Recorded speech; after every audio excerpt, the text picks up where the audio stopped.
Donc depuis le début du mois de juin, nous avons commencé le déploiement de Tempo en phase pilote sur la région sud-est.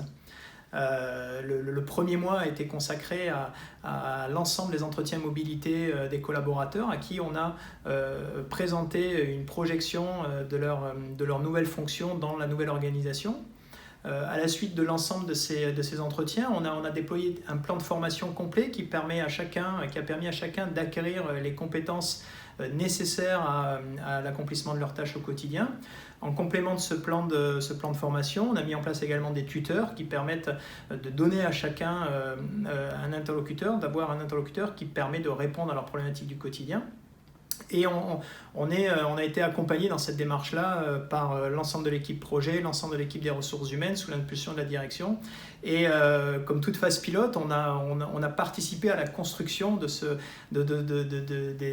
l'adaptation en fait, des concepts qui avaient été définis en amont aux contraintes opérationnelles.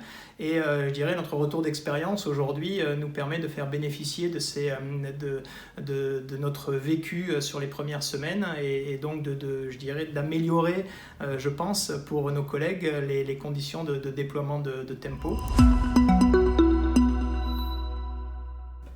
Alors, ce plan de transformation, il génère beaucoup de changements dans l'activité quotidienne de l'ensemble des collaborateurs du Sud-Est. Et donc, pour accompagner ce changement, on a mis en place des routines d'animation.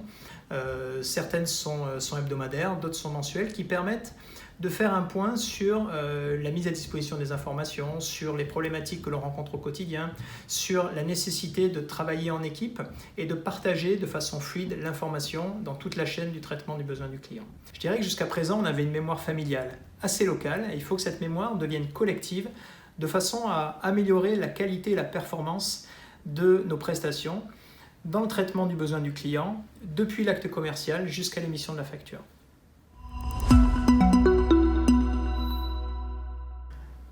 On poursuit l'accompagnement et la montée en compétences des équipes, notamment au travers du dispositif de tutorat que nous avons mis en place.